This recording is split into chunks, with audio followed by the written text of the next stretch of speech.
Imagine this. A family so powerful that emperors bowed before them to secure loans. Kings planned wars based on their balance sheets. Governments rose or collapsed depending on a single question: will they lend? For more than a century, the Rothschilds were not just bankers. They were the bloodstream of money and power in Europe. Their story is often told like a conspiracy film: decisions whispered in palaces, financial networks moving faster than states, an invisible but undeniable force. But the most striking part is this: they wore no crowns. They commanded no armies. They built the architecture of modern finance. And we are still living inside the system they helped create. It all began at the end of the 18th century. Europe was in chaos. Austria, Prussia, France, the United Kingdom, and the crumbling Holy Roman Empire. Endless wars, fragile monarchies, empty treasuries. Gold and silver were the foundation of money. But armies were consuming wealth faster than kings could mint it. Into this environment stepped Meyer Amschel Rothschild.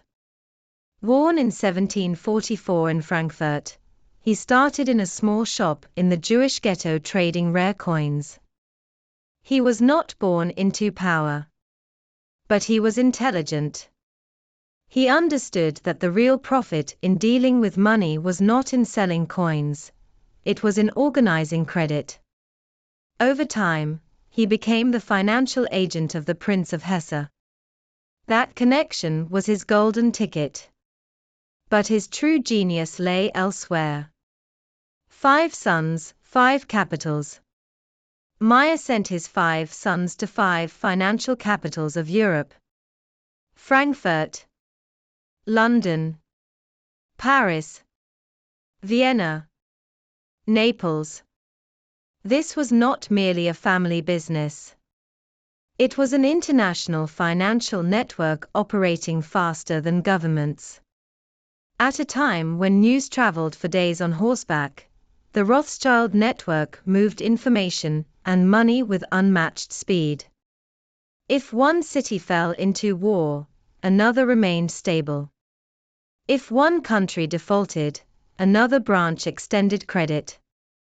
This was an early version of modern risk diversification. The Napoleonic Wars, the Great Leap. When the Napoleonic Wars erupted, governments were desperate for money.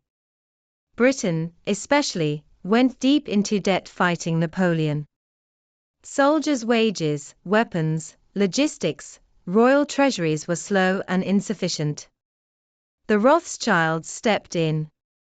Legend says that Nathan Meyer Rothschild learned of Napoleon's defeat at Waterloo before anyone else, sold bonds to trigger panic, then bought them back at the bottom to make a fortune. This story is exaggerated. But what is true is that the Rothschild news network was indeed faster than official channels. They used their information advantage in the markets. And after Waterloo, the British government became even more reliant on Rothschild credit. Whether myth or reality, one thing did not change. Information and credit had become the new weapons of empires. And the Rothschilds controlled both. From financing wars to financing peace. After the 1820s, they financed not only wars but peace. Government bonds were issued. Railways were built. Mines were opened. Canals were constructed. Today, terms like sovereign bond issuance, international borrowing, and debt crisis sound normal to us.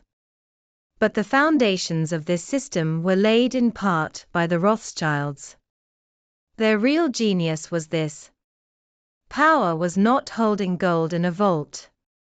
Power was deciding who had access to credit. Who sets the interest rate? Who defines the conditions? Who restructures the debt? That is where true power lies. Why did conspiracy theories explode? In the 19th century, whispers began. Are the Rothschilds really ruling Europe? Is the British Empire theirs? Are they orchestrating revolutions? These theories grew because people sensed something. The throne was no longer the most powerful seat in the room. The bond market was. And at the center of that market stood the Rothschilds. But what most people missed is this. This was not simply a story of one family's greed. It was the birth of a new financial system. Peak and limits. By the mid-19th century, they were at their peak. But competitors emerged, the Barings, the Warburgs, and other banking dynasties. More importantly, as the system they helped build expanded, it became institutionalized. The Bank of England strengthened. The Bank of France increased its influence. And eventually, the Federal Reserve was established in the United States. The era of private family dynasties gradually gave way to institutional central banking. The 20th century, destruction. 2 world wars, revolutions, the Great Depression, and the Holocaust. The Nazis confiscated Rothschild assets in Germany, Austria, and France. Palaces, collections, companies were lost. After 1945, the stage changed. America rose. The dollar became the global center. Now Wall Street and central banks set the tone. But the legacy remained. Even today, governments issue bonds. Central banks set interest rates. Countries fall into debt crises. Mexico in 1982. Greece in 2010. Argentina nearly every decade. These are not isolated stories. They are echoes of the system shaped in part by the Rothschild era. The family still exists today. Rothschild & Co. operates as a respected Paris-based investment bank. But they are no longer the emperors of finance. Today's giants are different. BlackRock, J.P. Morgan Chase, Goldman Sachs. For example, Jacob Rothschild became more associated with prestige and philanthropy. The family remains influential, but not a government-controlling force. What is the real lesson? It is easy to fall into conspiracy myths. One family still controls the world. Reality is more complex. The Rothschilds did not need to rule forever. They built a system. And that system tends to favor lenders, not borrowers. In the 19th century, kings were indebted.